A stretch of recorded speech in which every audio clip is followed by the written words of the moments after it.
है उसके बारे में भी बताऊंगा। तो चलते हैं हम लोग अपने सेशन की ओर। हम जानेंगे कि ऑब्जेक्टिव पढ़ने के लिए क्या क्या ज़रूरी है। तो देखिए, सबसे पहला चीज़ जो ऑब्जेक्टिव है उसमें देखना होता है कि उसको ज़्यादा से ज़्यादा भाग लर्न ही करना होता है। तो हम लोग उसको याद करेंगे, और कुछ याद करने वाला चीज़ बहुत सारा जो है उसमें हम लोग कुछ ट्रिक का अप्लाई करेंगे जिससे वो ईजिली याद हो जाए।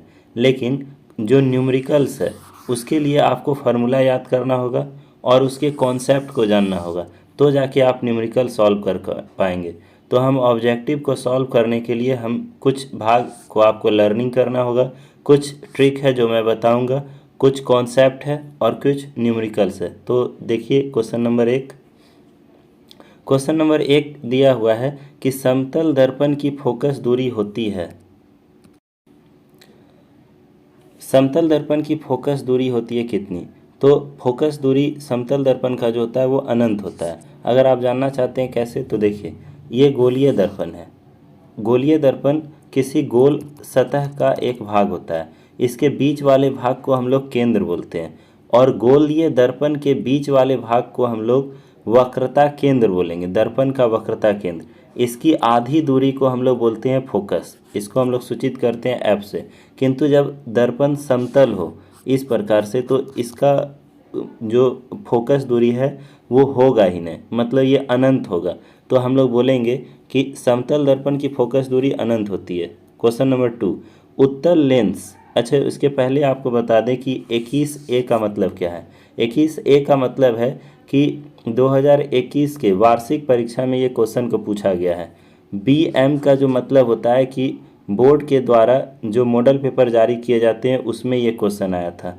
फिर कहीं देखिए C लिखा हुआ है। C का मतलब होता है जो व्यक्ति वार्षिक परीक्षा में पास नहीं कर पाए हैं उसके तुरंत बाद एक कंपार्टमेंटल एग्ज़ाम होता है जिसको हम लोग C से सूचित करते हैं।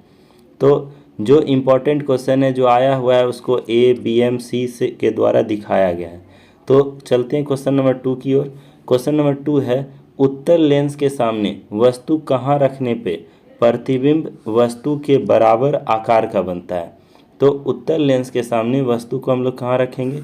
2F पे। ये भी जानना जरूरी है कि कैसे, इसके हम ट्रिक को आपको समझाते हैं। दर्पण हो या लेंस हो, दोनों के लिए ये ट्रिक अप्लाई होगा। तो देखिए, मान लीजिए कि ये जो है एक अवतल दर्पण है और ये जो है एक उत्तल लेंस है। अवतल दर्पण पीछे इस प्रकार से रचित किया होता है और ये उत्तल लेंस है। दोनों का ये मुख्य अक्ष है। इसको हम लोग बोलते हैं ध्रुव, और इसके बीच वाले भी भाग को हम लोग बोलते हैं प्रकाशिक केंद्र। दोनों को हम लोग P से सूचित कर दिए। यहाँ पर इसका है F, ये वाला भाग कहलाता है C, और इसके जहाँ अंत ना हो उसको हम लोग क्या बोल दिए? अनंत। उसी प्रकार से इसमें इसको बोलेंगे F, और इसको हम लोग C ना बोल के 2F बोलते हैं, किंतु हम इस पिक्चर को समझने के लिए अभी C ही मानेंगे। और जहाँ अंत ना हो जिसका, उसको हम लोग क्या बोल दिए? अनंत। अब यदि हम वस्तु रखें, सपोज कीजिए, कहाँ कहाँ वस्तु रखा जा सकता है? एक तो आपका अनंत पे रखा जा सकता है दोनों में, दूसरा अनंत और C के बीच रखा जा सकता है। देखिए, ये C और ये अनंत, इसके बीच में रखा जा सकता है। तीसरा C पे रख सकते हैं, फिर C और F पे के बीच रख सकते हैं, फिर F पे रख सकते हैं, और लास्ट F और P के बीच रख सकते हैं। ठीक उसी प्रकार यहाँ भी होगा, अनंत पे अनंत और C के बीच, C पर C और F के बीच, F पर F और P के बीच। तो कुल कितना कंडीशन है? 2, 4 और 2, 6 कंडीशन। 6 कंडीशन में पिक्चर कहाँ कहाँ बनेंगे, उसकी प्रकृति कैसी होगी, ये पूछा जाता है।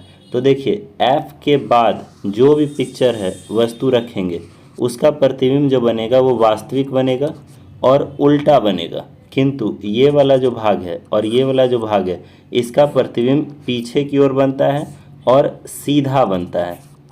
यहाँ पर ये वास्तविक और उल्टा, और ये सीधा। इसी को हम लोग एक ट्रिक के माध्यम से देखेंगे जिससे आसानी से याद हो जाए। जहाँ जहाँ हम लोग वस्तु रख सकते हैं वो सभी स्थिति को मैंने इसमें बना लिया है।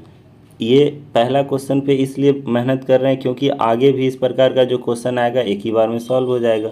तो देखिए, पहला क्या रखे हैं? अनंत। उसके बाद जो रखा हुआ है पहला अनंत है, फिर दूसरा अनंत और सी, फिर तीसरा सी, सी और एफ, एफ और फिर एफ एंड पी। तो हम लोग जो इसका प्रतिबिंब बनाएंगे एकदम आसान है, इसी को पलट देते हैं, कुछ नहीं बस क्या करना है, इसको पलट देंगे। जैसे लास्ट में पलटना है आपको एफ से, इस बात का ध्यान रखेंगे कि पलटना कहाँ से, एफ से। जैसे नीचे एफ है तो सबसे ऊपर जो लिखेंगे वो क्या लिखेंगे हम लोग, एफ। फिर लिखेंगे एफ के बाद क्या है, सी एंड एफ, तो हम लोग लिखेंगे यहाँ पे सी एंड एफ। तीसरा में सी, देखिए तीसरा में क्या है, सी। उसके बाद फिर हम लोग लिखेंगे इन्फिनेटिव एंड सी। फिर इन्फिनेटिव एंड सी के बाद क्या लिखा हुआ है अपना, इन्फिनेटिव, तो हम लोग लिख दिए इन्फिनेटिव, लास्ट वाले को केवल छोड़ देंगे। तो आप देख रहे हैं कि ये वाला जो एफ है उसको हम लोग यहाँ लिखें, सी और एफ को यहाँ लिखें, फिर सी को बीच में, सी एंड एफ को फिर नीचे और अनंत को यहाँ, मतलब एक दूसरे के उल्टा कर दिए। यहाँ पर एफ सबसे नीचे है और यहाँ एफ सबसे ऊपर है। इस प्रकार से हम लोग क्या किए, केवल दोनों को उल्टा। अब पिक्चर में भी उसी प्रकार का चेंज, जैसे चेंज को कैसे पहचानेंगे, अगर फोकस पे प्रतिबिंब बन रहा है तो उसका आकार एकदम बिंदुवत होगा, और अगर सी एंड एफ के बीच अगर प्रतिबिंब बन रहा है तो थोड़ा सा छोटा होगा, इसको क्या बोलेंगे हम लोग, छोटा। सी पे बन रहा है तो क्या बोलेंगे, बराबर या समान आकृति का। इसमें जो है अनंत और सी पे बनेगा तो बड़ा, और यदि अनंत पे बना तो बहुत बड़ा, इसका प्रतिबिंब कैसा हो जाएगा, बहुत बड़ा। तो इस प्रकार से आप इस सभी को याद रख सकते हैं। जैसे वस्तु को अगर अनंत पे रखा जाए तो उसका प्रतिबिंब बनेगा फोकस पे, जिसका आकार क्या होगा, एकदम बिंदुवत यानी कि छोटा। अगर वस्तु को अनंत और सी पे रखा गया तो प्रतिबिंब सी और अनंत के बीच बनेगा, सी और एफ के बीच बनेगा, आकार होगा छोटा। सी पे रखेंगे तो प्रतिबिंब सी पे ही बनेगा, जिसका आकार होगा बराबर। लेंस के कंडीशन में सी को ही हम लोग 2f बोलेंगे। सी और एफ के बीच रखेंगे तो प्रतिबिंब अनंत और सी के बीच बनेगा और उसका आकार होगा बड़ा, और एफ पे रखेंगे तो उसका प्रतिबिंब अनंत पे बनेगा, जिसका आकार होगा बहुत बड़ा। अब लास्ट कंडीशन है, लास्ट क्या है, एफ और पी के बीच, ये थोड़ा उल्टा होता है, इसमें प्रतिबिंब बड़ा बनेगा, ठीक है। अब ये उल्टा क्या है, तो देखिए बड़ा बनेगा, और यहाँ पर जैसे इसको हम लोग लिखते हैं कि ये दर्पण के पीछे बनेगा, ये दर्पण के कहाँ बनेगा, पीछे, और जो बड़ा लिखना है यहाँ लिख देते हैं, ठीक है। और इसकी जो प्रकृति होगी वो कैसी होगी, आभासी या फिर काल्पनिक, किंतु अभी तक जो हम लोग पढ़े थे ये सब क्या था, वास्तविक, ये सब क्या था, वास्तविक और रियल जिसको बोलेंगे। तो अब चलते हैं हम लोग क्वेश्चन की ओर, इसी से सारा क्वेश्चन का आंसर मिल जाएगा। तो देखिए क्वेश्चन क्या था, क्वेश्चन था लेंस की ये उत्तल लेंस के सामने वस्तु को कहाँ पे रखे कि प्रतिबिंब वस्तु के बराबर बने, बराबर का कंडीशन है। तो बराबर के लिए हम बोले थे सी पे रखना है, और सी को यहाँ किससे सूचित किया गया है, 2f से, तो इसका आंसर हो जाएगा 2f। तीसरा, लेंस की शक्ति का SI इकाई क्या होता है, तो SI इकाई जो होता है वो होता है डायोप्टर। अगर आप भारतीय भवन बुक को पढ़ रहे हैं तो भारतीय भवन बुक में लेंस की शक्ति का जो मात्रक है वो है मीटर इनवर्स, जो गलत है। अगला क्वेश्चन, किस लेंस को अभिसारी लेंस भी कहते हैं, तो वो लेंस जो प्रकाश को एक बिंदु पे मोड़ दे उसको हम लोग अभिसारी लेंस कहते हैं, और ऐसा लेंस है अपना उत्तल लेंस। तो इसका सही आंसर उत्तल लेंस हो जाएगा। उत्तल दर्पण का उपयोग कहाँ होता है, उत्तल दर्पण का उपयोग हम लोग 3 जगह करते हैं। पहला रोड लाइट के रूप में, तो और दूसरा ड्राइवर मतलब वाहन चालक अपने बगल में करता है और अपने सामने यानी कि ऊपर करता है पीछे के सवारी को देखने के लिए। तो इसमें से कौन सा ऑप्शन है, वाहन के साइड मिरर के रूप में, पीछे साइड मिरर यानी कि पीछे का वस्तु को देखने के लिए हम लोग साइड में एक दर्पण लगाते हैं जो उत्तल दर्पण का होता है। किसी उत्तल लेंस द्वारा वस्तु का आभासी एवं आवर्धित प्रतिबिंब बनते हैं तो स्थिति कहाँ होनी चाहिए, अभी बताएं। आभासी एक ही स्थिति में बनता है और वो स्थिति क्या है, F और O के बीच। हम वहाँ P लिखे थे और यहाँ क्या लिखा हुआ है, O, तो लिख सकते हैं F1 तथा प्रकाशिक केंद्र O के बीच। अगला दर्पण सूत्र लिखना है। दर्पण सूत्र के लिए फार्मूला जो होता है देखिए 1/f is equal to 1/v minus 1/u। और यही अगर लेंस सूत्र बोला जाए तो इसमें क्या हो जाता है, प्लस 1/v प्लस 1/u। तो इस दोनों का आंसर देखिए क्या दिया हुआ है, पहला में दिया हुआ है दर्पण सूत्र और दूसरा में दिया हुआ है क्या, लेंस सूत्र। 1/f को ये लास्ट में लिखा है। सरल सूक्ष्मदर्शी में किस प्रकार का लेंस कार्य करता है। सरल सूक्ष्मदर्शी जो होगा उसमें जो लेंस लगे होते हैं वो कैसा लेंस होते हैं, उत्तल, क्योंकि इसमें सीधा और आवर्धित प्रतिबिंब बनता है। इसलिए 2 मीटर फोकसांतर वाले उत्तर लेंस की क्षमता क्या होगी, क्षमता को हम लोग P बोलते हैं और ये 1/f के बराबर होता है, जहाँ f को हम लोग मीटर में नापते हैं। और अगर f सेंटीमीटर में दिया हुआ है तो उसका फार्मूला हो जाएगा P बराबर 100/f। तो देखिए यहाँ पे जो f है वो कितना दिया हुआ है, 2 मीटर में, तो ऊपर वाला फार्मूला लगाएंगे यानी कि 1/2 और इसी को सॉल्व करेंगे तो इसका जो आंसर आएगा वो क्या हो जाएगा, 0.5। P लेंस की क्षमता है, इसका मात्रक क्या होता है, डायोप्टर, तो इसका आंसर हो जाएगा 0.5 डायोप्टर। तो इसका सही आंसर है क्वेश्चन आंसर बी। किसी गोलीय दर्पण की फोकस दूरी 10 सेंटीमीटर है, उसकी वक्रता त्रिज्या क्या होगी। तो फोकस दूरी और वक्रता त्रिज्या में जो है वो क्या संबंध है कि वक्रता त्रिज्या फोकस दूरी की दुगनी होती है। वक्रता त्रिज्या फोकस दूरी की दुगनी होती है। फार्मूला से देखिए r बराबर होता है 2f, मतलब वक्रता त्रिज्या फोकस दूरी की दुगनी होगी। तो गोलीय दर्पण की फोकस दूरी दी है 10, तो 10 को 2 से गुना कर देंगे तो क्या हो जाएगा, 20। इसका आंसर हो जाएगा अपना 20 सेंटीमीटर। अगला क्वेश्चन देखिए, अवतल दर्पण की फोकस दूरी होती है कैसी, धनात्मक या ऋणात्मक। धनात्मक ऋणात्मक में अगर देखना है तो क्या उपाय है कि इसको हम लोग क्या करते हैं, चिन्ह परिपाटी का एक नियम होता है। ये देखिए ये क्या हो गया, अवतल दर्पण, और इसके ठीक नीचे हम लोग बना लेते हैं उत्तल दर्पण। ये कैसा दर्पण है, उत्तल दर्पण। तो जिसमें ये जो आपतित किरण की दिशा में जो प्रकाश आती है उसको हम लोग पॉजिटिव कैलकुलेट करते हैं। जैसे अगर प्रकाश किरण इधर से आ रही है तो इधर वाले भाग पॉजिटिव होगा और इधर वाला भाग निगेटिव होगा। उसी प्रकार उत्तल लेंस में भी इधर वाला भाग निगेटिव और इधर वाला भाग क्या होगा, पॉजिटिव। तो ये अवतल दर्पण है, फोकस तो इसका इधर होगा, तो इधर क्या हो जाएगा, फोकस निगेटिव, इसलिए f माइनस में लेंगे। और ये उत्तल दर्पण है, उत्तल दर्पण ये इधर झुका हुआ है तो फोकस इसका इधर होगा और इधर क्या होता है, पॉजिटिव, तो इसमें f का मान पॉजिटिव हो जाएगा।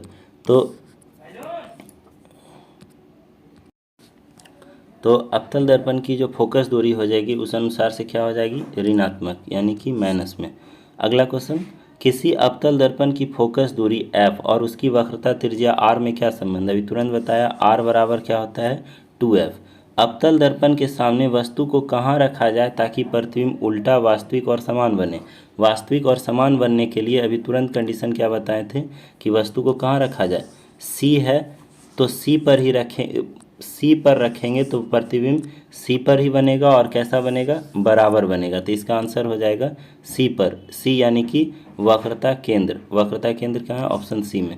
उत्तल दर्पण में प्रतिबिंब बनता है, उत्तल दर्पण में कैसा प्रतिबिंब बनता है, उत्तल दर्पण में हमेशा आभासी प्रतिबिंब बनता है। और यदि अवतल पूछता तो अवतल में आभासी और वास्तविक दोनों बनते हैं। 16 नंबर क्वेश्चन, प्रकाशिक माध्यम कितने प्रकार के होते हैं। तो प्रकाशिक माध्यम 2 प्रकार के होते हैं, विरल माध्यम, सघन माध्यम। अगला, अवतल दर्पण में प्रतिबिंब किस प्रकार की बनती है। तुरंत बताया कि वो कैसी बनेगी, वास्तविक और काल्पनिक। क्या एक अवतल दर्पण की वक्रता त्रिज्या 40 सेंटीमीटर है, उसकी फोकस दूरी क्या होगी। तो अभी तुरंत रिलेशन बताया कि r बराबर क्या होता है, 2f। यहाँ पर वक्रता त्रिज्या 40 है यानी कि r का मान 40 रखेंगे और f का मान निकालना है। तो 2 से जब काटेंगे तो ये कितना बार में कट जाएगा, 20 बार में। तो f का मान निकल जाएगा कितना, 20 सेंटीमीटर। अवतल दर्पण के सामने वस्तु को कहाँ रखने पर प्रतिबिंब समान साइज का बनेगा। तो ये तुरंत ये क्वेश्चन आया है, फिर से देखिए पूछ रहा है, कितना इंपॉर्टेंट है। C पे रखेंगे तो C पर ही बनेगा और वो कैसा बनेगा, वस्तु के बराबर। तो इसके लिए हमको रखना होगा सी पे, और सी को क्या बोलते हैं, वक्रता केंद्र। तो इसका आंसर हो जाएगा वक्रता केंद्र। अगला क्वेश्चन कि किसी अवतल दर्पण की वक्रता त्रिज्या 30 सेंटीमीटर है, उसके नाभ्यांतर का मान क्या होगा। नाभ्यांतर यानी कि फोकस, फोकस का मान क्या होगा। तो देखिए आर बराबर क्या होता है 2F। तो हमको आर का मान कितना दिया हुआ है यहाँ पर 30 सेंटीमीटर। तो यहाँ 30 रखेंगे, 30 बराबर 2F, 2 से जब काटोगे तो ये क्या आ जाएगा 15, F का मान आ जाएगा 15 सेंटीमीटर। तो इसका आंसर सी। जब प्रिज्म से किस प्रकार की किरण अपवर्तित होती है तो आपतित किरण एवं निर्गत किरण के बीच के कोण को क्या बोलते हैं। तो आपतित किरण और निर्गत किरण के बीच का जो कोण है, देखिए बताता हूँ क्या बोलते हैं। ये हो गया अपना प्रिज्म, और ये हो गया आपतित किरण। ये प्रिज्म से होके गुजरेगी तो ये पहला सतह से अपवर्तित होगा, थोड़ा झुक जाएगा, फिर सघन से विरल में जा रहा है तो थोड़ा सा ये क्या होगा उठ जाता है। तो ये वाला भाग, एक मिनट, ये ऐसे आया और फिर ये इस प्रकार से मुड़ गया। पीछे की ओर बढ़ाएंगे तो ये यहाँ और ये यहाँ, इसके बीच जो कोण बन रहा है इसी कोण को हम लोग बोलते हैं विचलन कोण। इसको आगे हम लोग डिटेल से पढ़ेंगे। तो इसको हम लोग क्या बोलेंगे, तो इसको क्या बोलेंगे विचलन कोण। ठीक है। निम्नलिखित में जल का अपवर्तनांक कितना होता है। जल का अपवर्तनांक होता है 1.33। क्रांतिक कोण के लिए अपवर्तन कोण का मान कितना होता है। क्रांतिक कोण के लिए अपवर्तन कोण का मान 90 डिग्री होता है। प्रकाश के पीछे लौटने की प्रक्रिया को क्या कहते हैं। प्रकाश के पीछे लौटने की प्रक्रिया, जैसे सपोज करें कि ये दर्पण है, ठीक है, जब प्रकाश ये आया और इधर ही लौट गया तो इस घटना को हम लोग बोलते हैं परावर्तन। इसको क्या बोलेंगे, परावर्तन। इस घटना को प्रकाश का परावर्तन बोलते हैं। अगला प्रकाश के परावर्तन के दूसरे नियम में किसका मान समान होता है। तो आपतन कोण परावर्तन कोण के बराबर होते हैं। आपतन कोण का जो मान है वो क्या होगा, परावर्तन कोण के बराबर। प्रकाश के अपवर्तन के कितने नियम होते हैं। अपवर्तन पूछा जाए या परावर्तन पूछा जाए, दोनों के कितने नियम होते हैं, 2। दाढ़ी बनाने में कौन सा दर्पण प्रयोग करते हैं। दाढ़ी बनाने में अवतल दर्पण का प्रयोग किया जाता है, क्योंकि अवतल दर्पण में बड़ा प्रतिबिंब बनते हैं। एक व्यक्ति समतल दर्पण की ओर 4 मीटर प्रति सेकंड की गति से आगे बढ़ रही है, आ रही है, तो व्यक्ति को समतल दर्पण में बना प्रतिबिंब किस चाल से आता हुआ प्रतीत होगा। तो ये जो है, सपोज कीजिए कि ये समतल दर्पण है और कोई व्यक्ति यहाँ से, ये और ये, कोई व्यक्ति इस दिशा में 4 मीटर प्रति सेकंड की गति से दौड़ रहा है। तो जैसे जैसे ये आगे बढ़ेगा वैसे वैसे ये भी आगे बढ़ेगा, और दोनों 4 मीटर प्रति सेकंड की दर से एक दूसरे की ओर बढ़ेगा। तो गति क्या होगा, जुट के हो जाएगा 8 मीटर प्रति सेकंड। लगेगा कि दोनों एक दूसरे की ओर 8 मीटर प्रति सेकंड की गति से दौड़ के आ रहे हैं। तो इसका जो सही आंसर होगा वो क्या हो जाएगा, 8 मीटर प्रति सेकंड, 8। अगला, यदि किसी समतल दर्पण को 4 डिग्री कोण से घुमा दिया जाए तो उसी प्रकार से दुगना कोण से ये घूम जाएगा। तो इसका परावर्तित किरण कितने कोण से घूमेगी, तो 8 डिग्री कोण से घूम जाएगी। उसके बाद समतल दर्पण के द्वारा बने वस्तुओं के प्रतिबिंब होते कैसे। समतल दर्पण के द्वारा हमेशा वस्तु का जो प्रतिबिंब होता है वो काल्पनिक और सीधा होता है। एक व्यक्ति जिसकी लंबाई 1.5 मीटर है को अपना संपूर्ण प्रतिबिंब देखने के लिए समतल दर्पण की न्यूनतम लंबाई कितनी लेनी होगी।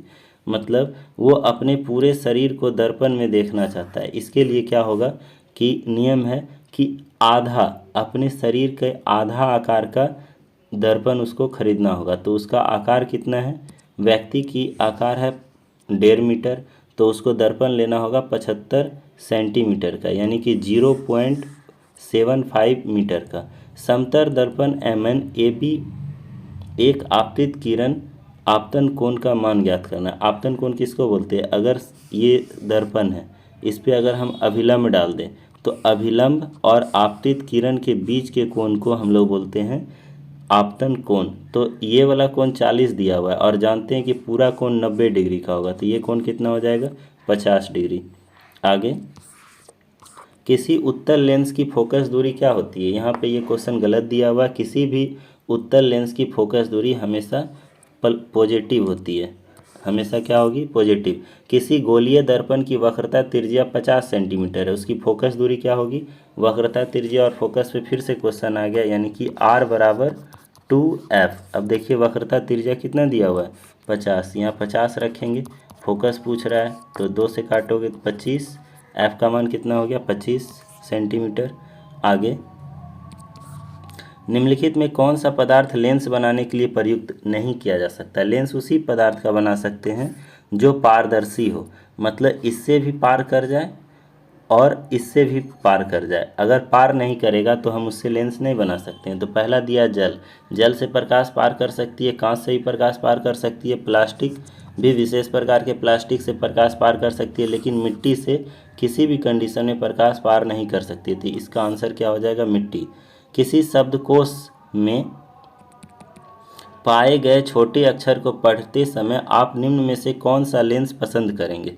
तो देखिए, छोटे वस्तु को बड़ा देखने के लिए हम लोग उत्तल लेंस का प्रयोग करते हैं। इसी उत्तल लेंस से सूक्ष्मदर्शी भी बनाया जाता है। अब कहाँ आप पसंद करेंगे, 5 सेंटीमीटर जो एक लगभग उंगली की लंबाई के बराबर होता है, उतना दूरी पे रख करके पढ़ना संभव तो है नहीं। तो ये सॉरी, एक मिनट, पहले हम लोग देखेंगे कि हमको उत्तल लेंस से बड़ा प्रतिबिंब मिलता है। तो उत्तल लेंस किस किस ऑप्शन में है, उत्तल लेंस है एक ऑप्शन सी में और दूसरा ऑप्शन ए में। अब 50 सेंटीमीटर जो लगभग एक हाथ की दूरी के बराबर होता है, उतना दूरी पे रखेंगे तो वस्तु से लेंस की काफ़ी दूरी हो जाएगी। तो हम लोग को वस्तु मतलब कि शब्दकोश का लिखावट लेंस के फोकस दूरी के अंदर रखना होता है। तो हम लोग कितना दूरी पे रखेंगे, 5 सेंटीमीटर की दूरी पे रखेंगे। तो ना ही बी इसका सही हो सकता है, ना ही इसका डी आंसर सही हो सकता है, ना ही ए। इसका सही आंसर क्या होगा, सी, 5 सेंटीमीटर फोकस दूरी के उत्तल लेंस पे। अगला, आत्मदीप्त वस्तु कौन है। आत्मदीप्त वस्तु उस वस्तु को कहते हैं जो स्वयं प्रकाश उत्सर्जित करती है। तो इसका ऑप्शन हो जाएगा ए। दूसरा, उत्तल दर्पण द्वारा बना प्रतिबिंब कैसी होती है। उत्तल दर्पण हमेशा सीधा एवं छोटा प्रतिबिंब बनाएगा। तो सीधा एवं छोटा ऑप्शन नंबर डी में है, तो आंसर डी हो जाएगा।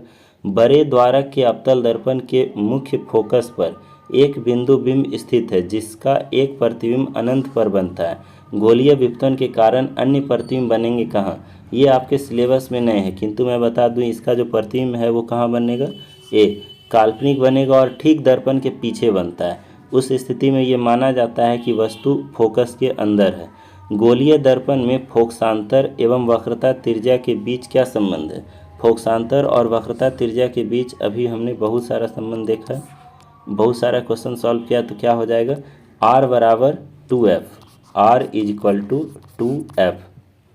तो इसका जो सही आंसर है देखिए, r बराबर 2f ऑप्शन नंबर ए में दिया गया है। किसी दर्पण से वस्तु का बड़ा प्रतिबिंब बनता है। वस्तु से बड़ा प्रतिबिंब अगर बनाना है तो वो है आपका अवतल दर्पण। उत्तल से तो छोटा बनेगा, समतल में समान बराबर बनेगा। अगला, किसी बिंब का अवतल दर्पण द्वारा बना प्रतिबिंब आभासी, सीधा तथा बिंब से बड़ा पाया गया है। तो वस्तु की स्थिति कहाँ होनी चाहिए। तो देखें, इसमें बोला जा रहा है किसी वस्तु का अवतल दर्पण द्वारा बना प्रतिबिंब आभासी, सीधा तथा बिंब से बड़ा। तो उसके लिए ये पिक्चर को देखें, आभासी, सीधा और वस्तु से बड़ा। तो हम इसमें लास्ट में बताए थे कि बहुत बड़ा ये वाला भाग बड़ा प्रतिबिंब बनेगा। आभासी या काल्पनिक एक ही बात है। और क्या बनेगा, कहाँ पे रखते हैं वस्तु को, तो बनता है फोकस और पी के बीच, यानी कि ध्रुव और फोकस के बीच जब वस्तु को रखते हैं तो प्रतिबिंब पीछे बनता है, बड़ा बनता है, आभासी और सीधा बनता है। तो इसका जो सही आंसर है वो क्या हो जाएगा, यदि दर्पण, ये कितना नंबर क्वेश्चन था, इसका सही आंसर हो जाएगा दर्पण के ध्रुव तथा फोकस के बीच में रखना होगा। यदि समतल दर्पण को अभिलंब की दिशा में 5 सेंटीमीटर खिसका दिया जाए तो प्रतिबिंब खिसक जाएगा कितना। अभिलंब की दिशा में अगर 5 सेंटीमीटर खिसका दिया जाए तो प्रतिबिंब जो है वो 10 सेंटीमीटर खिसक जाएगी, किंतु इसमें 5 ही दिया है जो गलत है। सूर्य का किरण को अगर आप देखना चाहते हैं, देखें, मान लेते हैं कि ये अभिलंब है और ये इसकी वस्तु है। तो अगर इसका जो दूरी है उतने ही दूरी पे नीचे प्रतिबिंब बनेगा। जब हम इसको यहाँ पर, एक मिनट,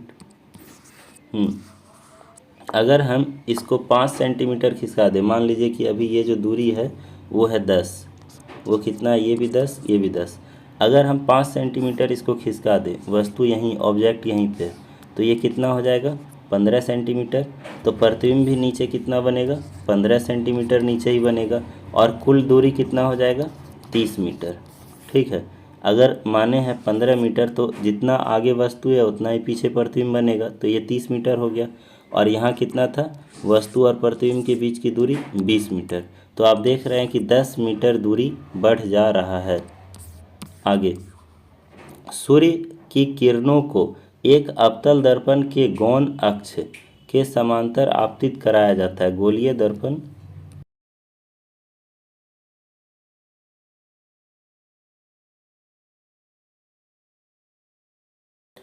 तो गौण अक्ष में रखने पे प्रतिबिंब जो होगा वो कैसा होगा, काल्पनिक और सीधा।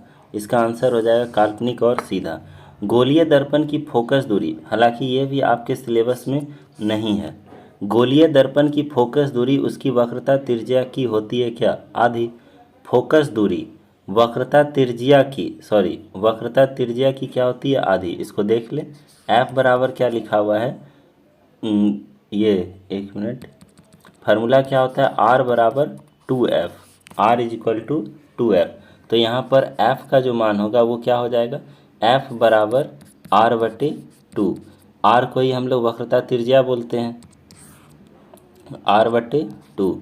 तो फोकस दूरी जो है वो क्या होता है, वक्रता त्रिज्या की आधी के बराबर होती है। फोकस दूरी वक्रता त्रिज्या के आधी के बराबर होता है। अगला, दिए गए चित्र में उत्तल दर्पण द्वारा बना प्रतिबिंब होगा कैसा। उत्तल दर्पण द्वारा बना प्रतिबिंब, देखिए ये दर्पण जो है इसको उल्टा रखा, मतलब इस दिशा में प्रकाश जो आ रही है वो किस दिशा से आ रही है, ऐसे आ रही है। ठीक है, तो इसका जो परावर्तित होकर जो ये लौटा है इस प्रकार से लौटा है, और इसी का प्रतिबिंब यहाँ बन रहा है। ठीक, तो ये कहाँ बन रहा है, दर्पण के पीछे। दर्पण के पीछे कैसा बन रहा है, काल्पनिक, सीधा और दर्पण के पीछे तथा वस्तु से छोटा। तो इसमें आंसर लिखा हुआ है काल्पनिक तथा दर्पण के आगे, जो गलत है। इसका सही आंसर होगा काल्पनिक तथा दर्पण के पीछे। अगला, स्पेक्ट्रम में किस रंग की किरण का झुकाव अधिक होता है। तो स्पेक्ट्रम अगर आप पढ़े हैं तो ये जो प्रिज्म है इससे जो प्रकाश गुजारते हैं, तो सबसे नीचे होता है बैगनी और सबसे ऊपर होता है लाल। तो इसका जो आंसर हो जाएगा, सबसे ज़्यादा झुका है कौन, बैगनी। तैलीय कागज होती है कैसा, तैलीय कागज से अगर आप दूसरे पार को देखेंगे तो धुंधला धुंधला दिखेगा, मतलब पारभाषक होता है। अगर पूरा पूरा दिखे तो पारदर्शक, नहीं दिखे तो अपारदर्शक, और धुंधला दिखे तो उसको हम लोग क्या बोलते हैं, पारभाषक। अगला, किसी दर्पण से आप चाहे कितना ही दूरी पर खड़े हों, आपका प्रतिबिंब सदैव सीधा प्रतीत होगा। ये तो समतल दर्पण से ही संभव है। आप कहीं भी खड़े हो, नज़दीक हो या दूर हो, आपका प्रतिबिंब जो है वो कैसा दिखेगा, सीधा ही दिखेगा, ना कि उल्टा। उल्टा तो कभी होता ही नहीं है समतल दर्पण में। अगला क्वेश्चन, किस दर्पण से हमेशा वस्तु से छोटा प्रतिबिंब बनता है। तो हमेशा वस्तु से छोटा प्रतिबिंब बनता है उत्तल दर्पण में। 4 डायोप्टर क्षमता वाले अवतल लेंस की फोकस दूरी क्या होगी। यहाँ जो माइनस है वो अवतल लेंस के लिए दिया गया है इसमें, इसलिए इस पे टेंशन नहीं लेना कि कैसे ये बनेगा। तो फार्मूला क्या बताए हैं, P बराबर 1/F। P यानी कि पावर ऑफ लेंस कितना दिया हुआ है, 4 डायोप्टर, यहाँ 4 लिखेंगे, और 1/F, यहाँ से F का जो मान निकल जाएगा वो क्या हो जाएगा, 1/4। इसको काटेंगे तो आ जाएगा 0.25, 0.25 मीटर। इसको हम लोग सेंटीमीटर में बदलेंगे तो 0.25 को हम लोग 100 से मल्टीप्लाई करते हैं। जब 100 से मल्टीप्लाई करेंगे, दशमलव कटा तो 100, ये दोनों कट के क्या हो जाएगा, 25 सेंटीमीटर। तो इसका जो सही आंसर है वो क्या हो जाएगा, 25 सेंटीमीटर, यानी कि ऑप्शन नंबर बी। निर्गत किरण एवं अभिलंब के बीच को कोण को हम लोग अभी तुरंत पढ़े हैं, क्या बोलते हैं, निर्गत कोण। समतल दर्पण के द्वारा बने वस्तुओं के प्रतिबिंब कैसा होता है? समतल दर्पण के द्वारा जो वस्तु का प्रतिबिंब बनता है वो होता है काल्पनिक। एक गोलीय दर्पण की फोकस दूरी 20 सेंटीमीटर है, तो यह गोलीय दर्पण कैसा होगा? प्रकाश की चाल विभिन्न माध्यमों में होती है कैसी? तो विभिन्न माध्यमों में प्रकाश की चाल भिन्न भिन्न होती है। स्नेल के नियम का गणितीय रूप क्या है? स्नेल के नियम का गणितीय रूप है कि आपतन कोण की ज्या और अपवर्तन कोण की ज्या का अनुपात एक नियतांक होता है। इसे ही अपवर्तन का दूसरा नियम भी कहते हैं। किसी कोलाइडी विलयन में निलंबित कणों से प्रकाश का प्रकीर्णन को क्या कहा जाता है? उसको हम लोग टिंडल प्रभाव कहेंगे। निलंबित कणों से प्रकाश के प्रकीर्णन को हम लोग क्या बोलेंगे? टिंडल प्रभाव। स्पेक्ट्रम प्राप्त करने के लिए किसका उपयोग करते हैं? स्पेक्ट्रम प्राप्त करने के लिए हम लोग प्रिज्म का उपयोग करते हैं। इस प्रकार का जो प्रिज्म होता है, इससे 7 कलर जो बटेगा उसी को हम लोग क्या बोलेंगे? स्पेक्ट्रम। किसी माध्यम के अपवर्तनांक का मान क्या होता है? अपवर्तनांक का मान स्नेल के नियम से ही प्राप्त होता है, साइन आई बटे साइन आर। अगर किसी अवतल दर्पण की फोकस दूरी f तथा वक्रता त्रिज्या r हो तो संबंध क्या हो जाएगा? जानते हैं r बराबर 2f, तो f बराबर क्या हो जाएगा? f बराबर r बटे 2। तो इसका आंसर हो जाएगा f बराबर r बटे 2। अगला क्वेश्चन, किसी उत्तल लेंस से 4 अपवर्तित किरणों को दर्शाया जा रहा है, इनमें से कौन गलत है? तो देखिए, ये पहला समांतर आने वाली किरण, मुख्य अक्ष के समांतर आने वाली किरण जानते हैं कि कहाँ से लौटता है? फोकस से, ये तो ठीक है। दूसरा, अगर ध्रुव से कोई प्रकाश किरण गुजर रही है तो वो सीधे निकल जाएगी, ना कि वो तेरह मुड़ेगी, तो यहीं पे ये गलत है। ये वाला जो भाग गलत दिया हुआ, इसका आंसर क्या हो जाएगा? 4। अवतल लेंस की आवर्धन बराबर क्या होता है? v बटे u।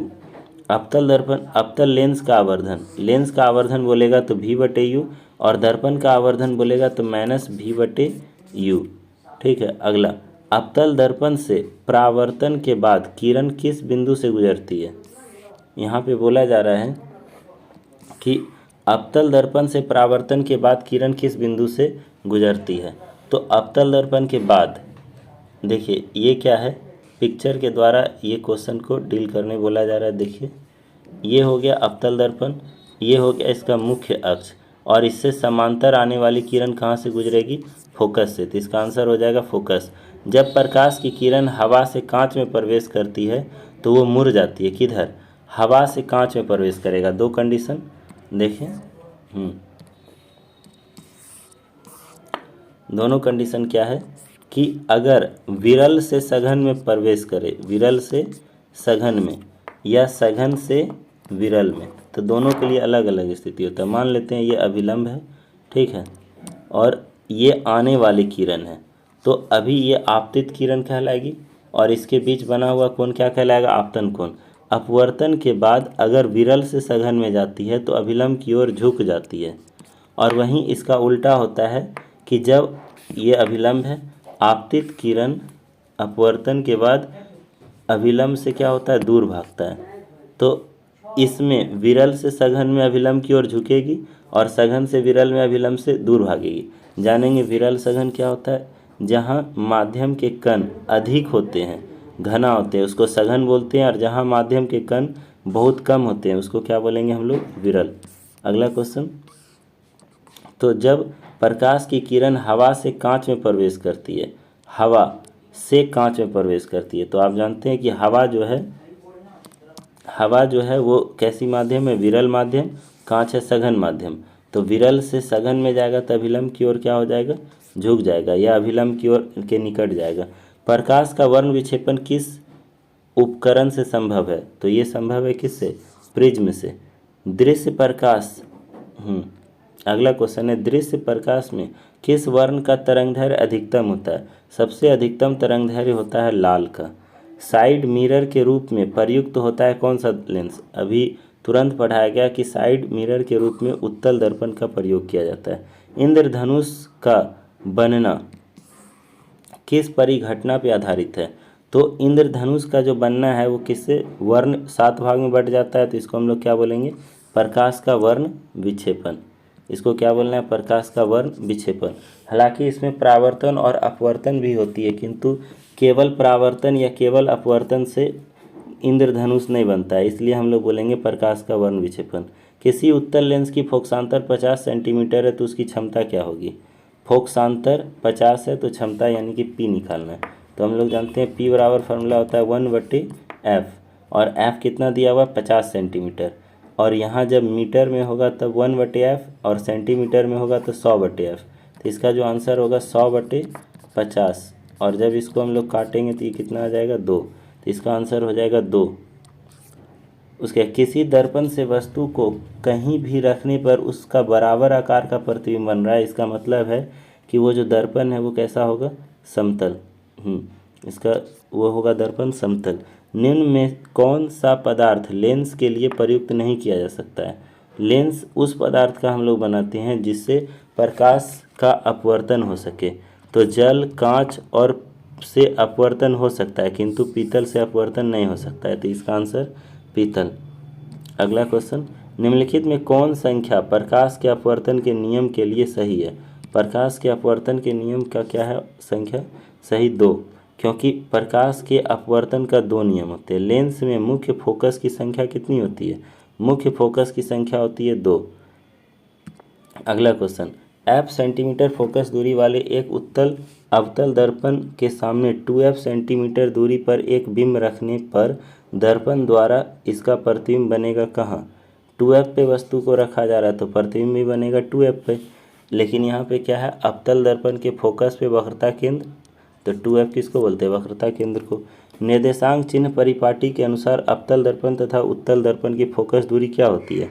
अभी तुरंत चिन्ह परिपाटी मैंने बताया कि अगर ये अवतल दर्पण है तो अवतल दर्पण का जो फोकस दूरी होगा, अवतल दर्पण का फोकस दूरी ऑलवेज निगेटिव होगा, और उत्तल दर्पण का जो फोकस दूरी होगा ऑलवेज पॉजिटिव होगा। तो उस अनुसार से पहले यहाँ पे आ रहा है अवतल और फिर उत्तल, तो पहले अवतल के लिए निगेटिव फिर पॉजिटिव, यानी कि ऋणात्मक तथा धनात्मक दोनों। जब किसी बिंब का अवतल दर्पण के वक्रता केंद्र तथा मुख्य फोकस के बीच रखा जाता है तो दर्पण द्वारा बना प्रतिबिंब कहाँ? देखिए कहाँ रखा रहा है? वक्रता केंद्र और फोकस के बीच। वक्रता केंद्र यानी कि C, फोकस यानी कि F के बीच। तो हम अभी बताए थे C और F के बीच वस्तु को रखेंगे तो प्रतिबिंब कहाँ बनेगा? देखिए ये था अपना C और F। जब C और F के बीच वस्तु को रखते हैं तो प्रतिबिंब कहाँ बनता है? अनंत और C के बीच, और उसका आकार कैसा होता है? बड़ा। तो इसका जो सही आंसर हो जाएगा वो क्या होगा? अनंत और C और वस्तु से बड़ा। लेकिन यहाँ पे बड़ा वाला ऑप्शन कौन सा है? एक D है और एक ये है, तो बड़ा तो बनेगा, लेकिन कैसा? वास्तविक उल्टा और वस्तु से बड़ा, क्योंकि वास्तविक रियल प्रतिबिंब बन रहा था। अगला, एक छोटे द्वारक वाले अवतल दर्पण के फोकस दूरी 10 सेंटीमीटर है। अवतल दर्पण का जो फोकस दूरी है वो कितना है? 10 सेंटीमीटर। इस दर्पण की वक्रता त्रिज्या निकालें। वक्रता त्रिज्या यानी कि r बराबर फार्मूला जानते हैं 2f, f का मान 10 दिया हुआ है तो 10 गुना 2 क्या हो जाएगा? 20। अगला, मोटर गाड़ी के चालक के सामने लगे दर्पण कैसे होते हैं? उत्तल। उत्तल दर्पण द्वारा बना बिंब का प्रतिबिंब होता है कैसा? उत्तल दर्पण के द्वारा हमेशा काल्पनिक और सीधा प्रतिबिंब बनता है। तो ये दोनों तो वास्तविक है, खत्म, काल्पनिक दोनों में है, तथा बिंब की अपेक्षा सीधा, ऑप्शन नंबर C, D में उल्टा है, खत्म। अगला, जब किसी समतल दर्पण पे आभासी अभिसारी प्रकाश किरण पुंज आपतित होती है तो परावर्तन के बाद दर्पण द्वारा बना प्रतिबिंब कैसा होता है? हाँ, ये भी गलत था। ये बना प्रतिबिंब जो होता है वो काल्पनिक और दर्पण के पीछे होता है। क्या होगा इसका आंसर? काल्पनिक और दर्पण के पीछे। यहाँ आगे ना होकर के क्या लिखेंगे? पीछे। एक उत्तल लेंस होता है क्या सभी जगह समान मोटाई का? नहीं, उत्तल लेंस जो होता है वो बीच में ज़्यादा मोटा और किनारे में कम मोटा होता है। तो सभी जगह समान मोटाई गलत हो गया। बीच की अपेक्षा किनारों पर मोटी, बीच की अपेक्षा किनारों पे मोटी, मोटी नहीं पतली, किनारों की अपेक्षा बीच में मोटी, किनारों की अपेक्षा बीच में मोटी, यानी C सही है। किसी बिंब का वास्तविक तथा समान साइज का प्रतिबिंब प्राप्त करने के लिए बिंब को उत्तल लेंस के सामने कहाँ रखें? वास्तविक और समान साइज का प्रतिबिंब प्राप्त करना है तो कहाँ रखेंगे? वक्रता केंद्र पर, और उसी को यहाँ पे लिखा है फोकस दूरी की दूनी दूरी यानी कि 2f पर। इसका आंसर क्या हो जाएगा? B। टिंडल प्रभाव प्रकाश की किस घटना को कहते हैं? प्रकाश के वर्ण विक्षेपण को कहते हैं। तो इसका आंसर हो जाएगा सी। ये सॉरी, प्रकाश के वर्ण विक्षेपण नहीं, प्रकाश के प्रकीर्णन को कहते हैं। कोलाइडी विलियन से जो प्रकीर्णन होता है। अगला, वायु में प्रकाश की चाल निर्वात की अपेक्षा होती है क्या? हालांकि निर्वात और वायु में प्रकाश का वेग समान होता है, किंतु नियमतः बहुत कम डिफरेंट होता है, और वो जो कम डिफरेंट होता है उसमें प्रकाश की चाल निर्वात में ज़्यादा हो जाती है और माध्यम में कम, क्योंकि उसको अवरोध मिलने लगते हैं। तो प्रकाश की चाल निर्वात की अपेक्षा होती है क्या? निर्वात की अपेक्षा होती है कम, है ना। किसी भी माध्यम में प्रकाश की चाल क्या होगी? कम। किस निम्न में से किस लेंस की फोकस दूरी धनात्मक होती है? फोकस दूरी धनात्मक होती है उत्तल लेंस की। चलो अगला क्वेश्चन। नई कार्तिक चिन्ह परिपाटी के अनुसार दर्पण के सामने रखे गए बिंब की बिंब दूरी ली जाती है। कोई वस्तु की जो दूरी होती है वो ऑलवेज निगेटिव होता है। वस्तु की दूरी हमेशा क्या होती है? ऋणात्मक। निम्न में से किस माध्यम में प्रकाश की चाल अधिकतम होगी? प्रकाश की चाल सबसे ज़्यादा निर्वात में होती है। निम्न में से किस दर्पण की फोकस दूरी धनात्मक होगी? फोकस दूरी उत्तल दर्पण की धनात्मक होती है, पहले डिस्कस कर चुका हूँ। यदि किसी समबाहु त्रिभुज में निर्गत कोण और विचलन कोण 40 और 30 है तो आपतन कोण का मान कितना होगा? इसको तो सॉल्व करना होगा, कर देते हैं। इसमें क्या बोल रहा है? निर्गत कोण और विचलन कोण 40 और 30 है। निर्गत कोण और विचलन कोण 40 और 30 है। तो देखिए पहले मैं इसको सॉल्व कर लूँ। देखिए ये एक प्रिज्म है जिसका जो कैसी प्रिज्म है? समबाहु प्रिज्म है। समबाहु का मतलब होता है प्रत्येक कोण का मान 60 डिग्री होना। तो ये कोण जो है ये कितना कोण का हो जाएगा? 60 डिग्री। अब यहाँ पर एक हम अभिलंब खींच देते हैं और इस पे भी एक अभिलंब खींच देते हैं। तो प्रिज्म में ये वाला कोण और ये वाला कोण दोनों को जोड़ने पे 180 आता है। तो यदि ये 60 है तो ये कितना हो जाएगा? 120 डिग्री का। अब इसमें बोला जा रहा है कि यहाँ से विचलन कोण किसको बोलते हैं?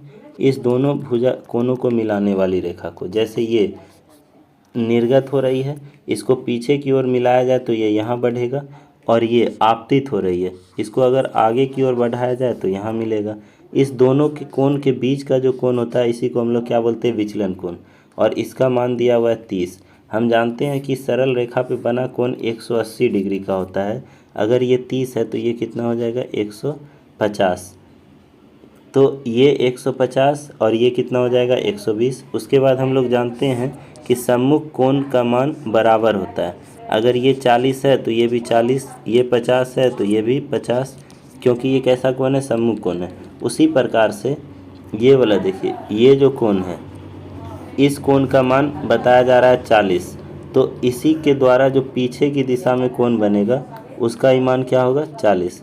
अब हमारे पास एक चतुर्भुज आ गया है जो देखिए इस प्रकार का, यहाँ से ऐसे खींचा गया है, इस प्रकार खींचा गया, इस प्रकार खींचा गया, इस प्रकार खींचा गया।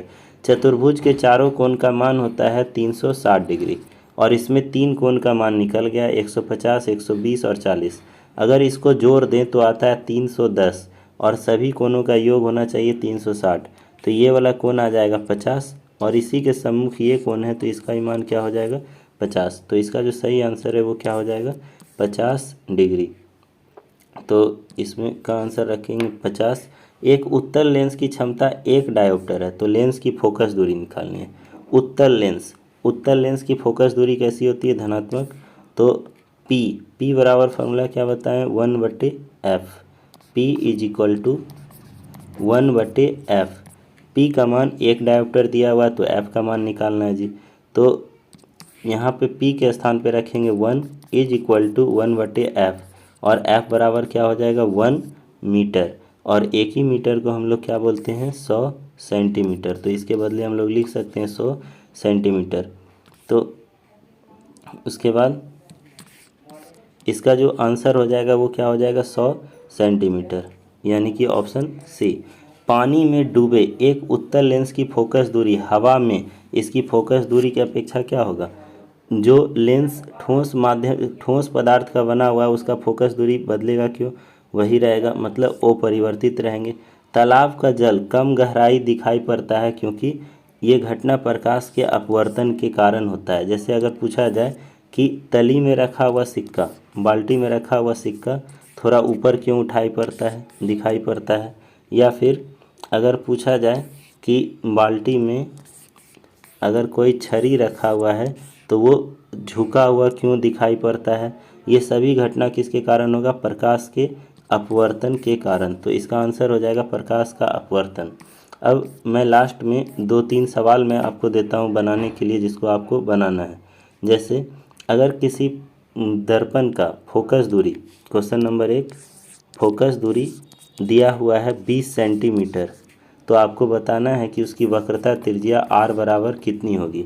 2 नंबर क्वेश्चन, यदि लेंस की क्षमता दिया हुआ है 5 डायोप्टर, f बराबर कितना दिया, p बराबर कितना दिया हुआ है 5 डायोप्टर, तो उसकी फोकस दूरी क्या होगी। और फोकस दूरी क्या होगा प्लस वो जो लेंस है वो कैसा होगा, मतलब अवतल होगा या उत्तल होगा। फिर से मैं इसको लिख दूं, p बराबर कितना है 5 डायोप्टर, तो उसमें f का मान कितना होगा और वो लेंस कैसा होगा, ये आपको बताना है कमेंट बॉक्स में। तो धन्यवाद। इसी प्रकार का दूसरा वीडियो मैं जल्द ही लेके आऊँगा। ये सभी वीडियो अगर आप देखते हैं तो निश्चित रूप से एग्ज़ाम में कोई भी क्वेश्चन फिजिक्स से नहीं छूटेंगे। फिजिक्स के बाद फिर मैं केमिस्ट्री और उसके बाद बायोलॉजी भी कराऊँगा।